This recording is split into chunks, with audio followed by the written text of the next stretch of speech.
walking in the bathroom. That's the rest of way, but in the back room.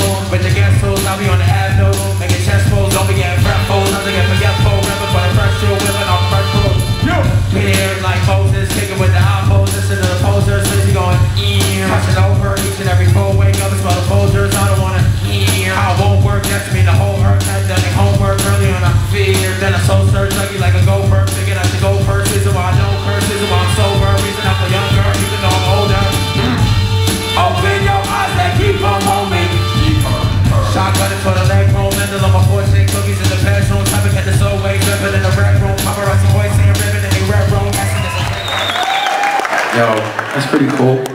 Good looking out, yo. Thanks y'all for paying attention. Yo, I know a lot of y'all are looking at me. He's saying to yourself, yo, this, you know, this ain't too shabby, but I haven't really understood a word this motherfucker said the entire time. For those of y'all that feel that way, I just want to spit a quick little acapulco.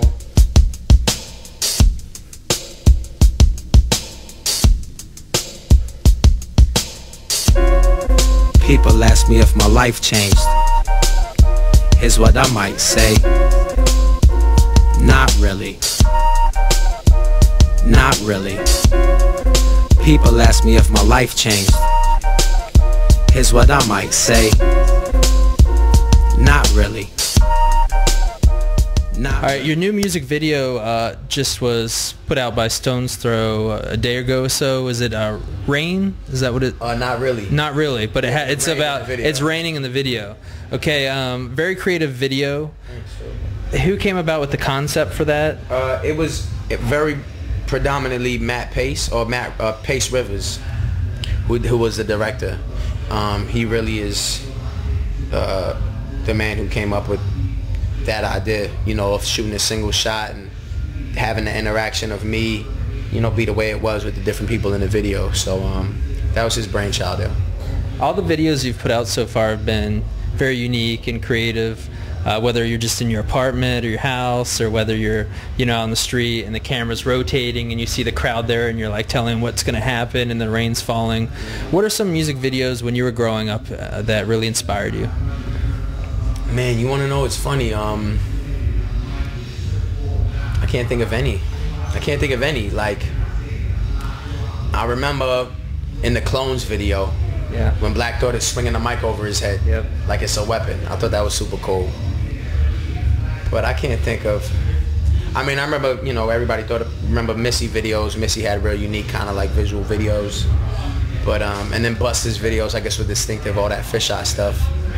But I wouldn't even say that I really, you know, got the idea for my videos from watching them. I didn't used to watch crazy videos, you know, like, I remember when BET Rap City was out with Big Tigger, I used to tape it. I used to have it taping, and then when I come home from school, I would have it taping and I would watch it. But that was a long time ago, man. Like, by the time the whole TRL or whatever came around, I wasn't even really watching a lot of videos like that. Right. Yeah.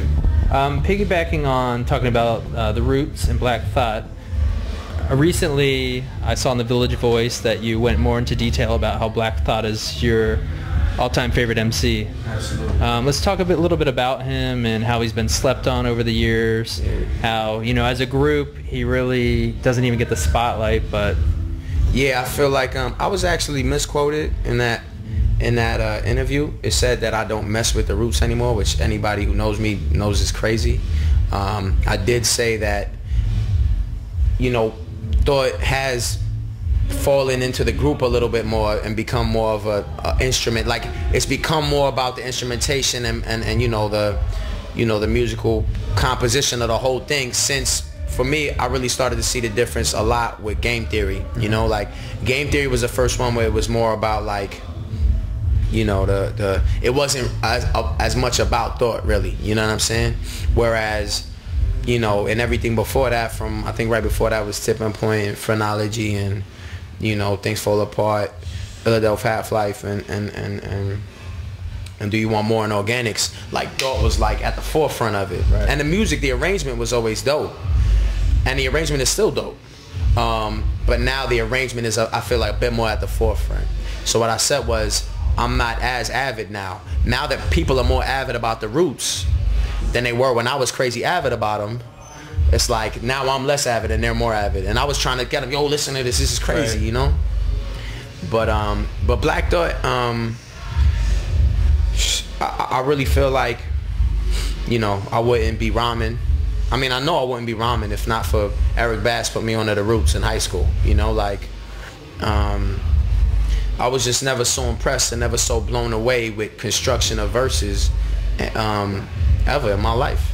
You know, and it changed the way I looked at hip hop. After that, I wasn't even susceptible to the hype that cats was susceptible to. Like, I remember when cats were rocking with this dude or rocking with this dude, and I'd be like, those guys are okay or whatever, but you know, they not rhyming like Black Thought. What would you say of all their work was your favorite? I really feel like, I feel like all their work has been sensational. I feel like Do You Want More, Philadelphia Half-Life, and Things Fall Apart was just like hitting 3 home runs in Game 7 of the World Series. Like, all of them joints I listen to front to back, and I'm like, wow at the bars. I'm like, wow at the produce. I'm just like, wow, you know. And I get wowed, but all the way through, I really love those 3. I guess I would have to say my favorite is Philadelphia, because the lyricism on that is just so intense and so potent and so poignant. Like, every single time there's like 17 tracks, and it's just like relentless bars, you know, even though the mood might change, even though you'll have, you know, the Hypnotic, you know what I'm saying, or you'll have the joint where he and Q-Tip go back and forth, like you'll have different vibes, but you know, you'll have What They Do, you know what I'm saying, you'll have different vibes. But Do You Want More, I used to go back and forth, because Do You Want More does have a few more different, more atmospheres, you know what I'm saying. Like, Do You Want More, I have like Lazy Afternoon, but then it'll have like I Remain Calm with like crazy kicking it, but it'll have like Swept Away on some cool ways, but then it'll have like The Lesson on some, you know what I'm saying. But all them just is crazy though. Excellent. I still have my Roots Echo Unlimited. One of their first T-shirts they did was the Roots Philadelphia Half-Life one, and I still have that one in my closet. So definitely favorite album theirs by far myself. All right, anything else you'd like to add before we sign out? Just good looking out for help me spread the word. First of a Living Breed is out. You know, it can't be slept on, man. All right, cop that. It's on Stones Throws Records, and you can also pick up the EPs that we showed you a little bit ago. There you go. And signing off for Hip Hop Authority and thewellverse.com with Homeboy Sandman. Peace. Thank you. Yep. Just ran alongside a river in Eastern Europe. Stead around the lake at Flushing Park.